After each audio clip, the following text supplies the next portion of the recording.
ডিম আলুর তরকারি তো আমরা সবাই রান্না করতে পারি।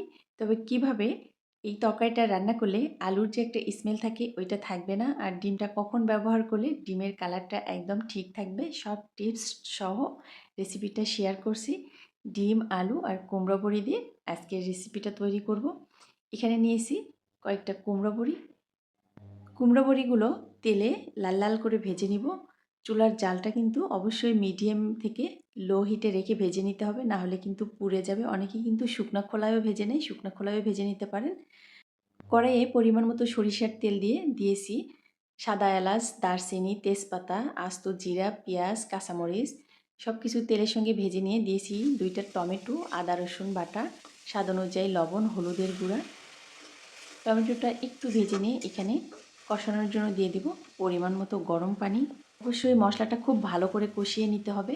আর আদা রসুন বাটাটা অবশ্যই ফ্রেশ ব্যবহার করার চেষ্টা করবেন। আদা রসুনের কাঁচা গন্ধটা যখন চলে যাবে তখন এখানে দিয়ে দিব আগে থেকে সিদ্ধ করে রাখা আলু।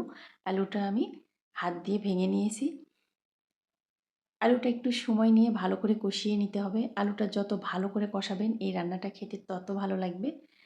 যদিও আলুটা সিদ্ধ করা, অনেকে মনে করেন যেহেতু আলুটা সিদ্ধ করা তাহলে অল্প কষিয়ে নিলেই তরকারিটা হয়ে যাবে, আসলে তা না। আলুটা সিদ্ধ করা হলেও যদি অল্প কষিয়ে নেন তাহলে কিন্তু আলুর কাঁচা একটা স্মেল থাকে, যেটার জন্য খেতে ভালো লাগে না।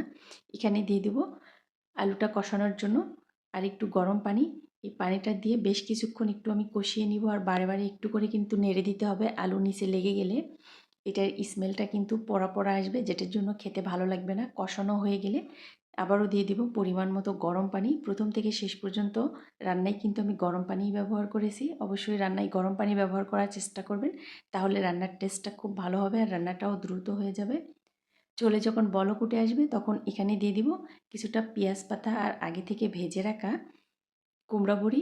কুমড়া বড়িটা যখন খুব ভালো করে সিদ্ধ হয়ে আসবে তখন নামানোর আগে এখানে দিয়ে দিব গরম মশলা গুঁড়া, আর দিয়ে দিব আগে থেকেই সিদ্ধ করে লবণ হলুদ দিয়ে ভেজে রাখা ডিম।